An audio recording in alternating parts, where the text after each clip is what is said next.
The air inside Aurelia, a Michelin-starred sanctuary of hushed ambition on Manhattan's Upper East Side, was usually scented with saffron and the quiet hum of immense wealth changing hands.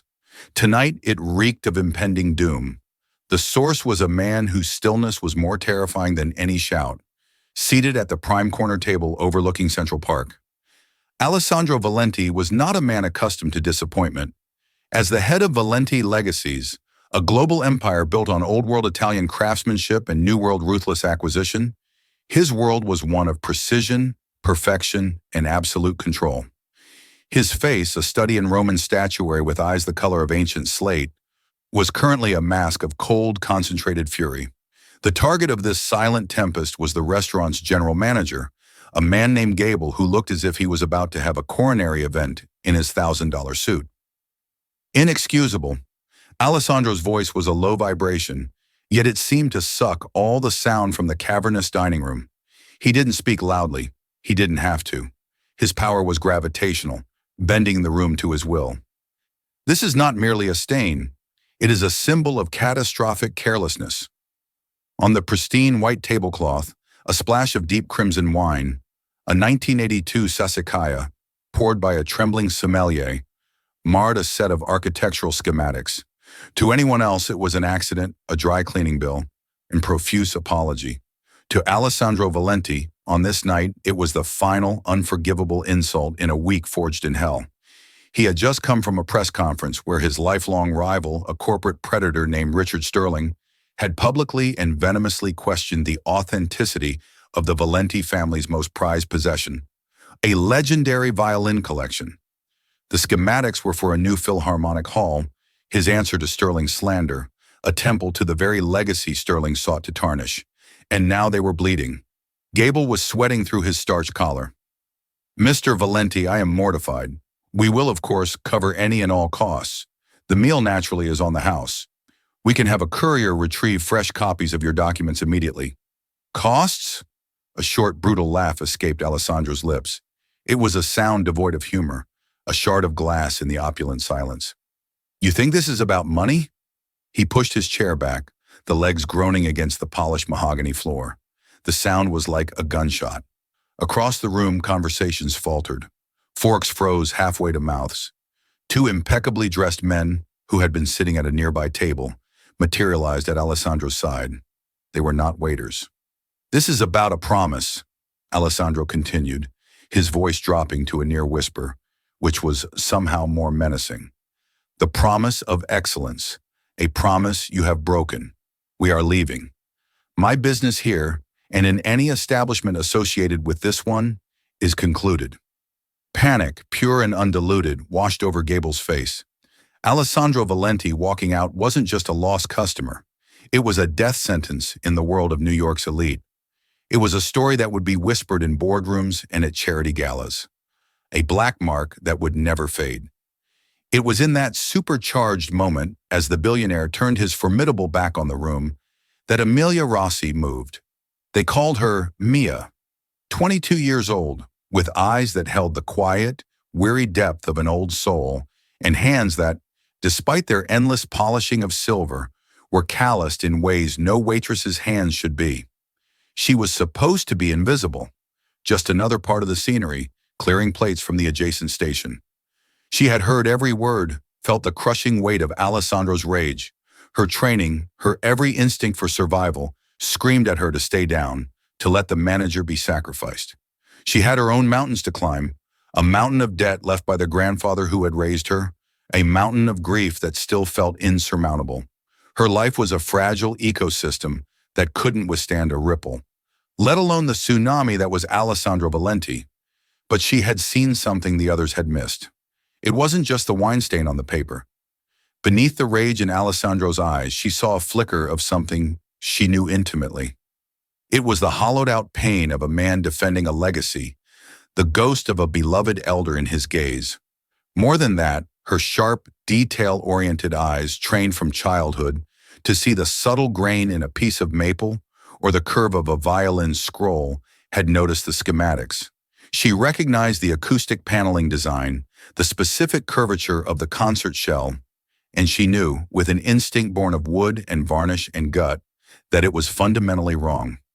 As Alessandro took a step towards the exit, his bodyguards clearing a path through the stunned onlookers, Mia took a breath that felt like it was drawn from the very center of the earth. She stepped forward, moving past the petrified Mr. Gable. Her colleagues stared, their faces masks of disbelief, certain she was about to commit career suicide. She did not apologize for the wine. She did not plead for the restaurant. She spoke 4 words, her voice not loud but clear and resonant, cutting through the suffocating tension. She spoke in a language no one expected, in a dialect so specific, so arcane, it was a secret handshake from a forgotten world. It was the dialect of Cremona, the heartland of Italian violin making. La pazienza è l'anima del mestiere. Patience is the soul of the craft. It was a phrase her grandfather, a master luthier, had spoken to her 1,000 times over his workbench. It was a proverb of artisans, a mantra of creation, deeply personal and shockingly out of place. Alessandro Valenti froze mid-stride.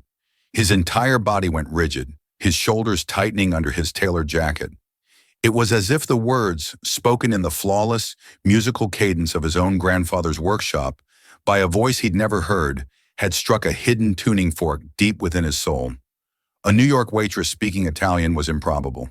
A waitress speaking the specific trade-laced dialect of Cremonese luthier was impossible. His bodyguards exchanged confused glances. Mr. Gable looked at Mia as if she had just begun to levitate. The entire restaurant held its collective breath. Slowly, deliberately, as if moving against a powerful current, Alessandro Valenti turned. The cold mask of fury was gone. In its place was a look of profound, utter astonishment, mixed with a dawning, dangerous curiosity. His slate-gray eyes locked onto Mia's, and for the first time that night, the billionaire looked utterly and completely silenced. The silence that descended upon Aurelia was no longer born of fear, but of sheer, unadulterated shock.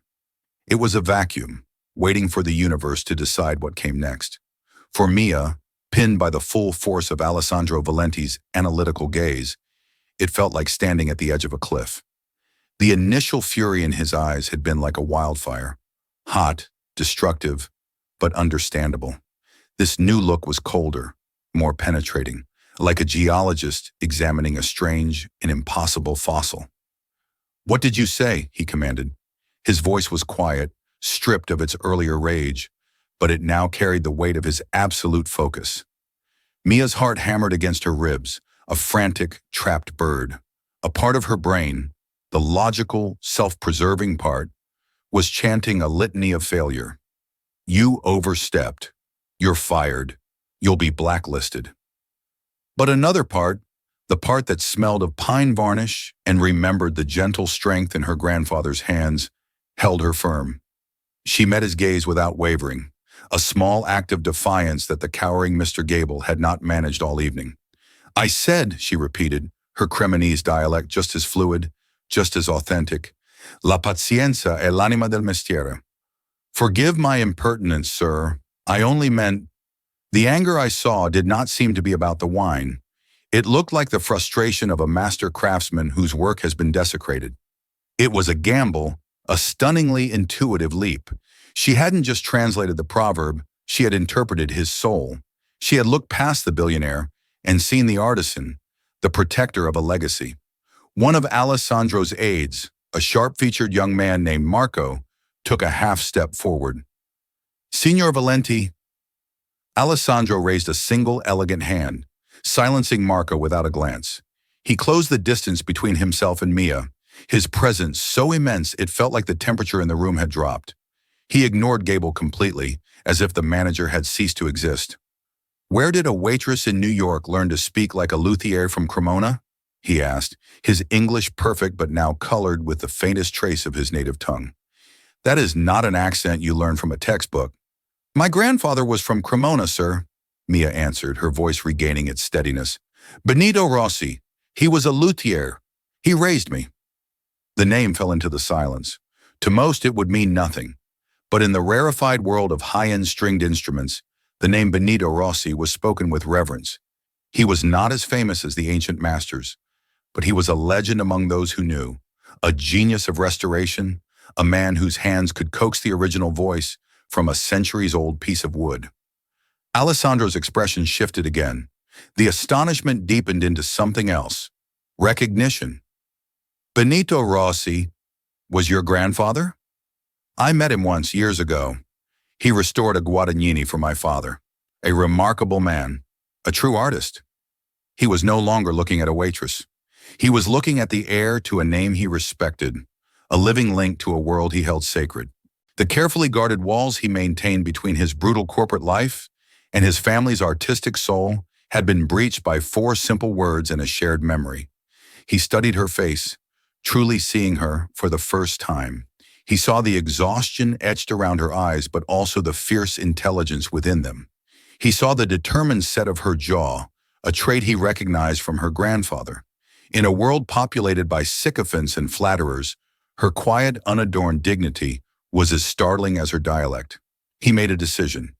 It was unorthodox, impulsive, and utterly characteristic of the man who trusted his gut to build an empire. He turned to the still gaping Mr. Gable. The wine is forgotten. However, my evening here is finished. He then looked at his entourage. Marco, you and the security team wait for me in the car. I wish to have a word with Miss Rossi, alone. Marco's eyes widened. An order like that was unprecedented. Signor Valenti did not hold impromptu, private meetings with restaurant staff. Sir, is that wise? It is what I have decided, Alessandro stated, the finality in his tone turning the words to stone. His team, consummate professionals, dissolved into the background, their eyes lingering on Mia with a mixture of suspicion and awe. Soon the corner table was occupied by only 2 people, the Italian billionaire and the waitress who had dared to speak his secret language. The rest of Aurelia's staff, prodded by a sharp gesture from Gable, began to move again, a fragile illusion of normalcy returning to the gilded room. Alessandro gestured to the chair opposite his. Please, sit. Mia hesitated. Sir, I'm on the clock. You are not, he said, the statement an undeniable fact. For the next 10 minutes, you are my consultant. Feeling as if she had stepped into a dream, Mia sat down, smoothing her black apron over her knees. Her hands, hidden beneath the table, were trembling. Emilia Rossi, he said, tasting the name. Your grandfather was a purist. He believed that the soul of an instrument was in the wood, in the geometry. He told my father that most modern concert halls are acoustical nightmares, built by architects who understand aesthetics, but not resonance.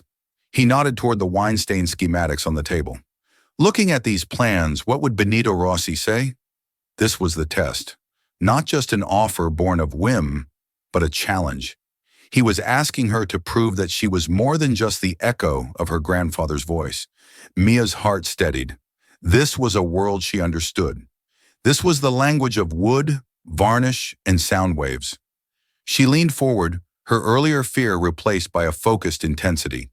She pointed a slender finger at a specific section of the design, a grand sweeping curve of glass and steel behind the orchestra pit.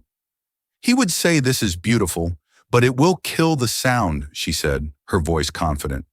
This parabolic curve, it looks dramatic, but it will create a focal point. The sound will converge there, creating a deafening hotspot in the center of the hall and acoustical shadows, dead zones, in the upper balconies.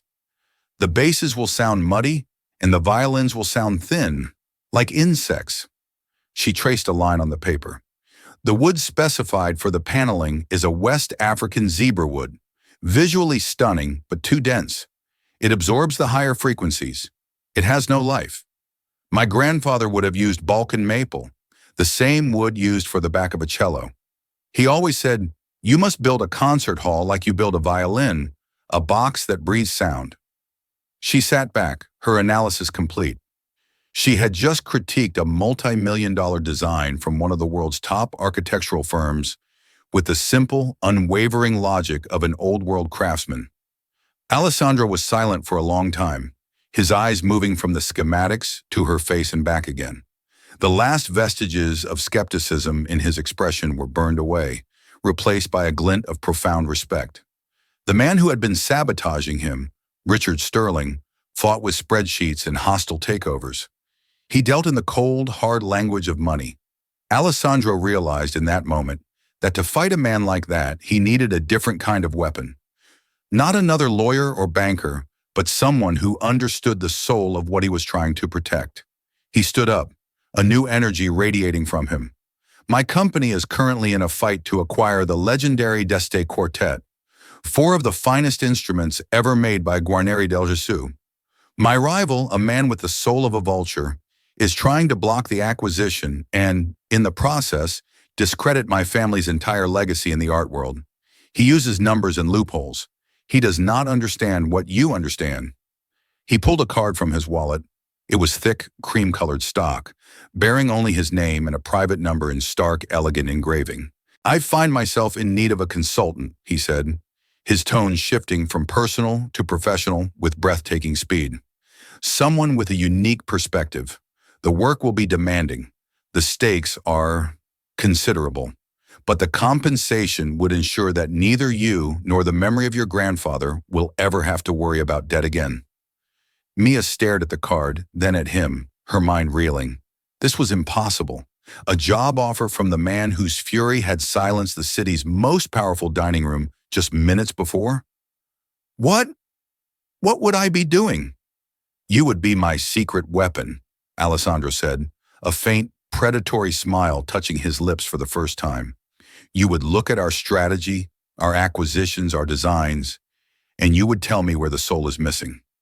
You would be the guardian of my legacy. He placed the card on the table. It lay there, a small rectangle of promise on the vast, stained landscape of her old life. I do not make offers twice, Miss Rossi, he said, his voice once again the cool, commanding instrument of a CEO. My assistant will call you in 1 hour to arrange a meeting for tomorrow morning. I expect you to have an answer. I hope, for your sake, you have inherited your grandfather's courage as well as his wisdom. With that, Alessandro Valenti turned and walked out of Aurelia, leaving Mia Rossi sitting alone at his table, the entire restaurant watching her. In her hand was a business card, and in her heart, the terrifying, exhilarating weight of a future she could never have possibly imagined. The address Alessandro's assistant provided was not a corporate skyscraper, but a discreet limestone-faced building in Soho that housed the Valenti Foundation, a private museum and conservation center for rare instruments. When Mia arrived the next morning, dressed in the only blazer she owned, she felt a profound sense of imposter syndrome. The air inside was cool and smelled faintly of aged wood and rosin. Violins, violas, and cellos, each a masterpiece of human ingenuity, rested in climate-controlled glass cases like sleeping royalty. It felt less like an office and more like a cathedral. She was led not to a boardroom, but to a workshop. It was a sun-drenched space on the top floor, with tools hanging in perfect order on the walls and several instruments in various states of restoration lying on felt-lined workbenches. It was a ghost of her grandfather's shop, only larger and far better funded. Alessandro Valenti was standing by a window, holding a violin, examining its scroll with the focused intensity of a surgeon. He was dressed not in a power suit, but in a simple cashmere sweater and trousers, looking more like a scholar than a CEO. The Titian Stradivarius, he said without turning around, his voice calm and resonant in the quiet room. Made in 1715, they say its varnish holds secrets we still cannot replicate. My father acquired it 30 years ago. Richard Sterling claimed in his press conference yesterday that it is a clever 19th century copy. He finally turned, his eyes locking on hers. Is it? It was another test, far more significant than the schematics. He was placing a piece of his family's soul in her hands and asking her to judge it. Mia's breath caught. She walked slowly towards the workbench where he placed the instrument. The familiar weight of nervousness in her stomach was slowly being replaced by a sense of purpose. This was her language. She took a deep, steadying breath, inhaling the scent of the room, and it felt like coming home. With respect, Mr. Valenti, she began, her voice quiet but firm. Looking is not enough. May I? She gestured to the violin. He nodded, watching her every move. Gently, reverently, she picked it up. The wood was warm, almost alive in her hands. She didn't look at the famous label inside. Her grandfather had taught her that labels could lie. The wood never did. She ran her fingertips along the purfling, the inlaid strip of wood near the edge, feeling for the master's unique, almost imperceptible tool marks. She examined the grain of the spruce on the top plate, noting its impossibly tight and even pattern. She brought the instrument close to her face, tilting it to the light, studying the varnish. It was not a single uniform color, but 100 layers of translucent fire, a deep, complex red that seemed to shift and breathe. "Sterling is a fool," she said finally, her voice ringing with absolute certainty. "Or a liar. This varnish, it has crackler that is impossible to fake. It follows the wood's natural movement over centuries. And the scroll," she pointed to the volute. "Look at the asymmetry here, in the final turn. It's like a signature. Stradivari was a genius, but he was human. A forger strives for perfect symmetry. The master strives for perfect voice." She looked up at him. "This violin is not just real. It's one of the finest I have ever had the privilege of holding." A long moment passed. Alessandro's severe expression softened, a subtle shift that changed his entire demeanor. He had known the violin was real, of course. The test wasn't for the instrument. It was for her. "My father would have liked you, Miss Rossi," he said, the compliment carrying immense weight. He too believed that true value cannot be found on a balance sheet. He gestured for her to follow him to a small seating area with leather armchairs. "Now to the business at hand. Richard Sterling. His company, Sterling Acquisitions, functions as a corporate parasite. He finds companies rich in legacy and assets but poor in modern defenses, and he tears them apart, selling the pieces for scrap. He sees Valenti legacies as the ultimate prize." "The D'Este Quartet you mentioned," Mia prompted. 4 instruments made by Guarneri del Gesù for the Duke of Modena in the 1740s. They were separated for 2 centuries. I have spent the last 5 years tracking them down, negotiating with private collectors, museums. I have finally managed to bring all 4 under one roof for a potential acquisition. It would be the crowning achievement of my father's vision for the foundation, he explained. Sterling doesn't want the instruments. He wants the story. He wants to acquire them out from under me, not to preserve them, but to break them up, to sell them individually to the highest bidders, proving that his way, the way of pure profit, is superior to my family's way of preservation. He is attacking the very idea of legacy. Mia felt a chill. This was not a business dispute. It was a holy war. "How is he blocking you?" she asked. "The final piece of the quartet is owned by a reclusive Swiss banking consortium. Sterling has managed to poison the well. He has convinced their board that Valenti Legacies is financially overextended, that our commitment to non-profitable assets like this foundation makes us a risky partner. He used the false claim about the Titian to seed the idea that our expertise is failing. He is fighting with insinuation and doubt." He leaned forward, his eyes intense. "My team is composed of the best lawyers and financial analysts in the world. They fight with facts and figures. But Sterling is fighting a battle of perception. I need someone who can fight on that battlefield. I need you to find the flaw in his strategy, just as you found the flaw in those schematics. I want you to look at every document, every piece of provenance, every auction record associated with Sterling Acquisitions. He presents himself as a modern Midas. I believe, like your grandfather, that men who chase only gold often have hands made of clay. I want you to find the clay." The offer was solidified. Her role was clear. She would not be an art consultant in title. She would be a special advisor, her position clandestine, her access absolute. The salary he named was a figure so astronomical it felt like a misprint. It was enough to settle her grandfather's debts 100 times over. "I accept," Mia said, the 2 words feeling both terrifying and inevitable. The days that followed were a crucible. Mia was given a small private office within the foundation, a quiet sanctuary filled with books and natural light. Stacks of files and terabytes of data replaced the dinner plates and wine glasses of her old life. She was an island in the Valenti Empire, interacting only with Alessandro and his tight-lipped aide, Marco, who still looked at her with a mixture of professional deference and deep-seated suspicion. She began to read, not like a financial analyst, but like a historian, a luthier. She wasn't just looking at numbers. She was looking for a narrative. She delved into Sterling Acquisition's past deals, focusing on their ventures in the art and antiquities world. On the surface, everything was perfect, a string of stunningly profitable successes. Sterling had a reputation for a golden touch, an uncanny ability to find undervalued masterpieces. But Mia knew that perfection was often the most convincing lie. Her grandfather had taught her to look for the tiny inconsistencies, the tool marks that didn't quite match the master's hand.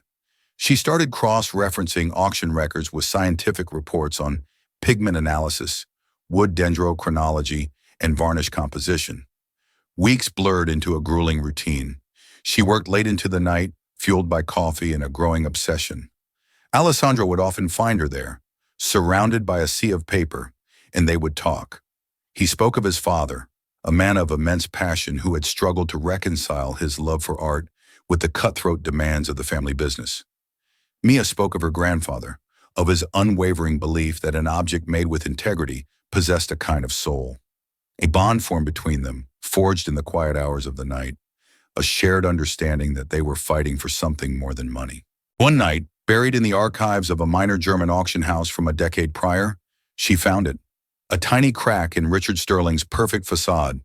It was the sale of a viola attributed to Giovanni Paolo Maggini. Sterling had acquired it for a pittance and sold it 2 years later for a fortune. It was lauded as one of his greatest triumphs. But Mia found the original, low-resolution auction photo and zoomed in, her screen dissolving into a mess of pixels. She spent hours using software to sharpen the image, focusing on one tiny detail, the purfling at the corner of the instrument. Her breath caught in her throat. There it was, a small, almost invisible knot in the inlaid wood, a distinctive pattern her grandfather had once shown her in a book. It was the signature, not of Maggini, but of a notoriously brilliant 19th century forger from Brussels named Émile Laurent. Laurent's work was so good it had fooled experts for generations. Her grandfather had called him a diabolical genius. Sterling hadn't discovered an undervalued masterpiece. He had knowingly bought a brilliant fake and, using his formidable reputation to create a new fraudulent provenance, sold it as the real thing. This wasn't just an aggressive business tactic. This was a crime. And if he had done it once, he had likely done it again. The next morning, she walked into Alessandro's office, her eyes blazing with discovery. She laid out her findings, showing him the pixelated image and a drawing from her grandfather's old notebook depicting Laurent's telltale purfling knot. "He's not a vulture," Mia said, her voice trembling with the enormity of her discovery. "He's a snake. He doesn't just buy and sell value. He manufactures it. His entire reputation, the foundation of his company, could be built on fraud." Alessandro stared at the evidence, his expression hardening into one of cold, calculating fury. The vague battle of perception had just become a war with clear, prosecutable offenses. Mia hadn't just found clay, she had found the blueprint for a criminal enterprise. "He is hosting a gala in 2 weeks at the Frick Collection," Alessandro said, his mind already moving, piecing together a strategy. "He's announcing a new partnership with the Swiss consortium, effectively sealing his victory over the D'Este Quartet. He plans to humiliate me publicly." A dangerous smile played on his lips. "I believe it is time we arranged a humiliation of our own. Miss Rossi, how would you feel about attending a party?" The Frick Collection, on the night of the Sterling Acquisitions Gala, was a glittering ecosystem of power. Men in bespoke tuxedos and women draped in jewels moved through the storied rooms, their laughter echoing off the Vermeers and Holbeins. It was a world away from Aurelia and a universe away from Mia's tiny apartment. Dressed in an elegant, simple black gown that Alessandro had insisted the foundation provide, she felt like an undercover agent in enemy territory. She and Alessandro moved through the crowd, a study in contrasts. He was a recognized power player, greeted with deference and barely concealed curiosity. She was his anonymous, beautiful companion, drawing speculative glances. Her mission was simple and terrifying. Sterling was set to unveil his latest acquisition as the centerpiece of the evening. A violin he was claiming was the long-lost Le Messier Guarneri, a sibling to the famous Stradivarius of the same name. Mia's research, however, suggested a different story. She believed it was another masterpiece of forgery, likely from the same workshop as the Maggini viola. Her job was to get close enough to prove it. The violin was displayed in a specially lit, velvet-roped alcove in the main rotunda. As the evening wore on, the moment of the ONV, the silence in the car was a physical entity, heavier than the velvet of the seats, more profound than the Manhattan night sliding past the tinted windows. It was a silence carved from crystal and consequence, the fragile space that follows a detonation. Mia sat perfectly still, her hands clasped in the lap of the borrowed black gown, watching the city's lights smear into abstract streaks of gold and neon. The phantom thrum of adrenaline was beginning to recede, leaving behind a hollow, vibrating exhaustion. She could still feel the heat of 100 pairs of eyes, still taste the metallic tang of Richard Sterling's vanquished pride in the air. Alessandro drove, his hands resting lightly on the wheel, his movements economical and precise.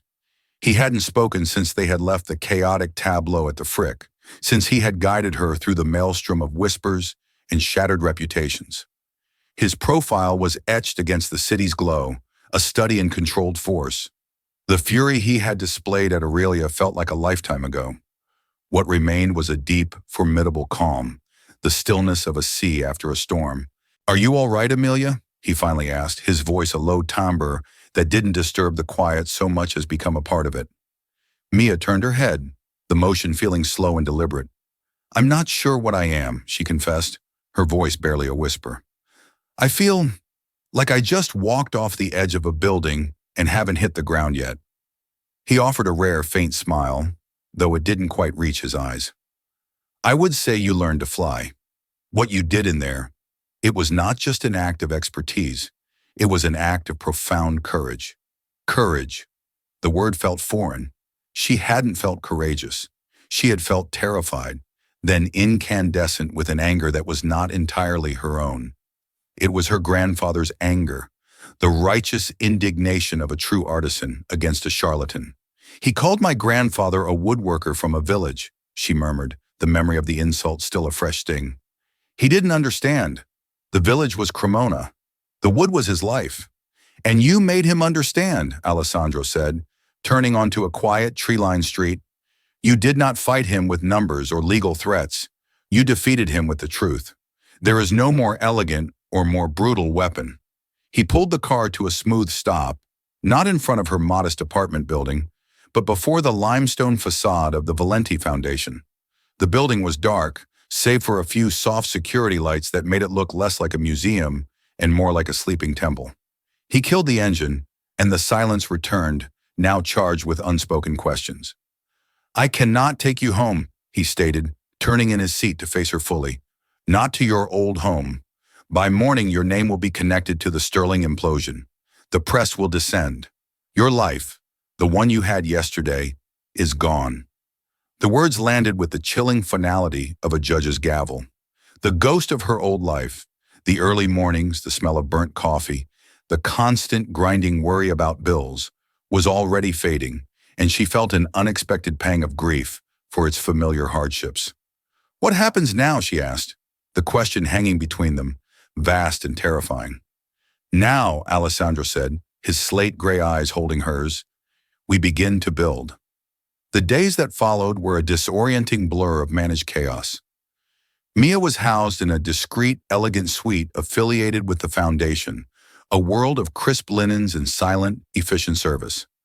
Marco, Alessandro's ever-present aide, became her reluctant guardian and gatekeeper. His initial suspicion had been replaced by a grudging, almost reverential respect, but he still watched her as if she were a volatile chemical compound, capable of miraculous results or catastrophic explosions. He managed the flood of media requests, shielded her from the fallout, and delivered stacks of documents that detailed the methodical dismantling of Sterling's fraudulent empire. Mia read them, not with triumph, but with a growing sense of unease. She saw names of collectors who had been duped, museums whose reputations were now tarnished, and young artists whose careers had been built on the false patronage of a man who saw art as nothing more than a commodity. Her single act of truth had sent a wrecking ball through a corrupt, glittering world, and the collateral damage was immense. She had not simply exposed a man, she had shattered an ecosystem. The weight of it settled on her shoulders, heavy and unfamiliar. She spent most of her time in the Foundation's workshop, the one place that felt like a sanctuary. The scent of wood, rosin, and varnish was a balm to her frayed nerves. She ran her hands over the tools, identical to the ones her grandfather had used, and felt a connection to the woman she had been before the Frick Gala. Yet she felt like an imposter. The Foundation's master luthier, an elderly German named Klaus, treated her with a deference that bordered on awe, asking her opinion on the restoration of a Testoricello, as if she were a visiting master and not a former waitress. She answered his questions with the knowledge her grandfather had given her, but her voice felt thin in her own ears, a pale echo of his authority. One evening, a week after the gala, Alessandro found her there long after everyone else had gone home. She was standing before a glass case, staring at a violin that lay on a bed of dark blue velvet. It was a magnificent instrument, but a wounded one. A network of fine cracks marred its back, and its neck was a modern replacement, a clumsy graft onto a master's work. "The seraph," Alessandro said, coming to stand beside her. "A Guarneri. They say its tone was so pure it could make angels weep. It was damaged in a fire in Vienna a century ago. Everyone has been too afraid to touch it since. They say the soul is broken." "The soul isn't in the varnish or even the perfect form," Mia said softly, her eyes tracing the damage. "It's in the memory of the wood. It's in the geometry.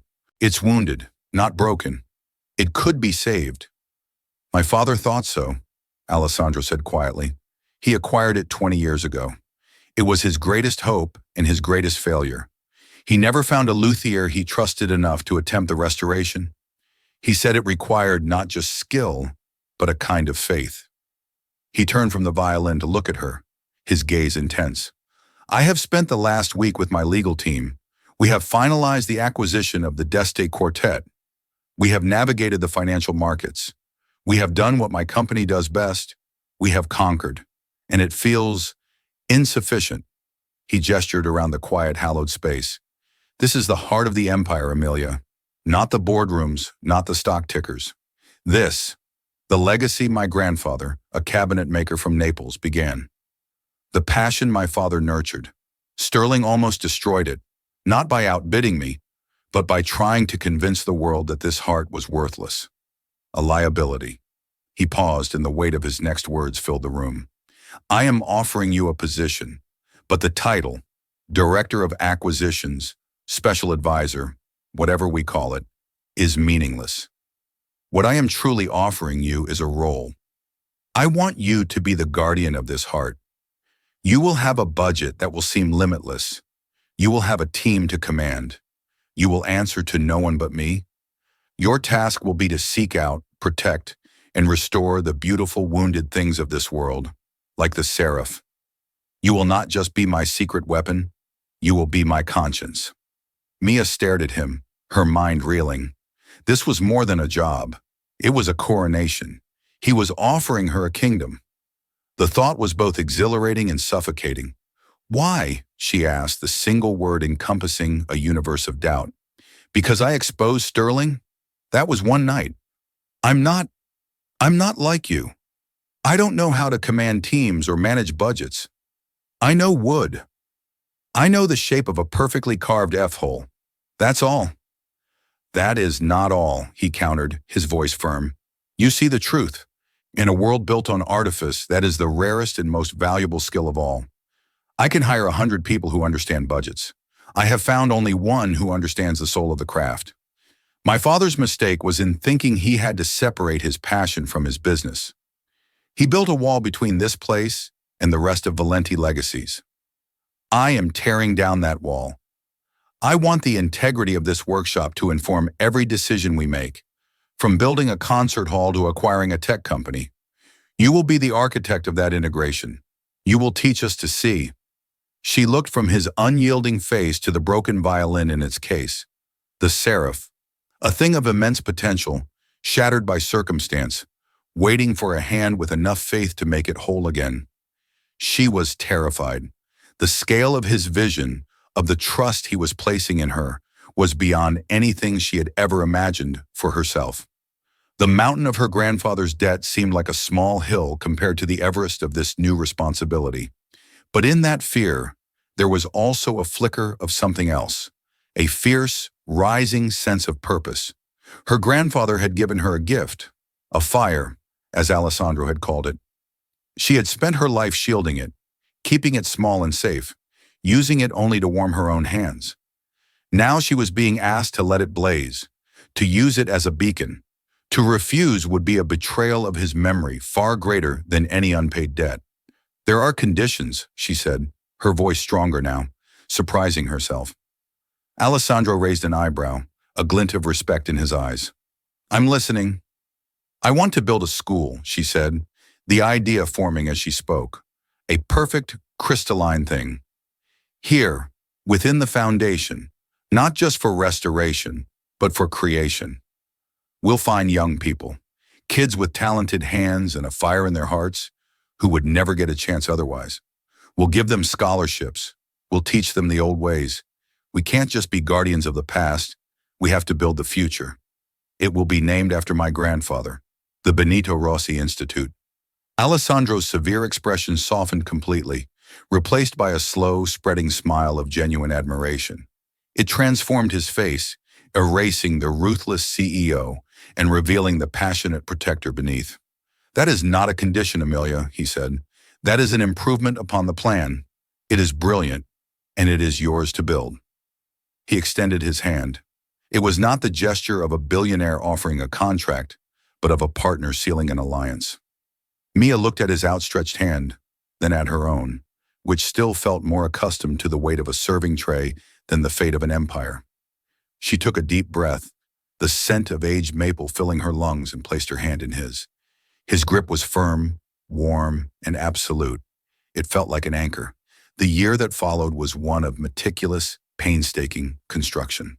The Rossi Institute rose not as a separate wing, but as the new beating heart of the foundation. Mia threw herself into its creation with a luthier's focus. She designed the workshops, selected the raw timber, Balkan maple, Tyrolean spruce, and traveled the country, visiting community centers and high schools, searching for her first class of students. She was no longer an island within the Valenti Empire. She was a gravitational force, drawing in curators, academics, and artisans who were galvanized by her vision. Her relationship with Alessandro settled into a rhythm of profound mutual reliance. They were partners in the truest sense. He navigated the complex corporate and social worlds required to fund their vision, while she was its spiritual and practical architect. Their late-night conversations in the workshop continued, evolving from discussions of wood grain to debates about philosophy, art, and the nature of legacy. She discovered the man behind the myth, a man who carried the immense weight of his father's expectations, who found a quiet solace in the clean, logical beauty of a perfect dovetail joint. He, in turn, saw her shed the last vestiges of her self-doubt, saw the quiet waitress blossom into a confident, visionary leader, her authority rooted not in title or wealth, but in an unshakable authenticity. She never forgot the source of that authority. On the day the Rossi Institute was officially dedicated, she stood before a crowd of journalists, patrons, and the proud families of her first 10 scholarship students. She wore a simple, elegant suit, but beneath it, she felt the phantom weight of her old apron. "Craftsmanship at its heart is a promise," she said, her voice clear and steady, amplified not by a microphone, but by the perfect acoustics of the hall she had helped design. "It is the promise that beauty matters, that integrity has value, that the patient, honest work of human hands can create something that outlasts empires. My grandfather, Benito Rossi, taught me that. He was a woodworker from a village, and he taught me that a life spent in pursuit of that promise is a life of immense worth. Today, we make that same promise to a new generation." Later that afternoon, after the crowds had dispersed, she stood alone in the main workshop. The air was alive with the smell of fresh-cut wood and possibility. Her students were already at their benches, their faces alight with concentration, as they learned to shape the raw materials of their new lives. Alessandro entered quietly, holding a velvet-wrapped object. He walked to the central workbench, the one now reserved for Mia, and placed it down. "A dedication gift," he said. She unwrapped it. It was the seraph, not in its case but lying there, vulnerable and exposed. He had taken it from its glass prison. "Klaus said it was impossible," he said. "Our acousticians said the resonant frequencies were irrevocably damaged. Our board said it was a foolish waste of resources." He looked at her, his eyes full of a trust that was now her greatest strength. "They are all waiting to see what you will do." Mia looked down at the broken violin, its wounds a roadmap of its violent history. She felt no fear, no trace of the imposter who had stood in this room a year ago. She felt only a deep, quiet certainty. She reached for a luthier's gouge, its wooden handle worn smooth by generations of use. The steel was cool and familiar in her palm. Her story had become a quiet legend, a whisper in the gilded halls of power about the waitress who toppled a king. But here, in the sanctuary she had built, that story was irrelevant. She was not a legend. She was a craftsman.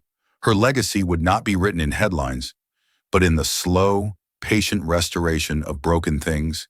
In the future, she was carving for the young girl from the Bronx who was watching her with wide, hopeful eyes. Dusting her hands with chalk, she bent over the seraph.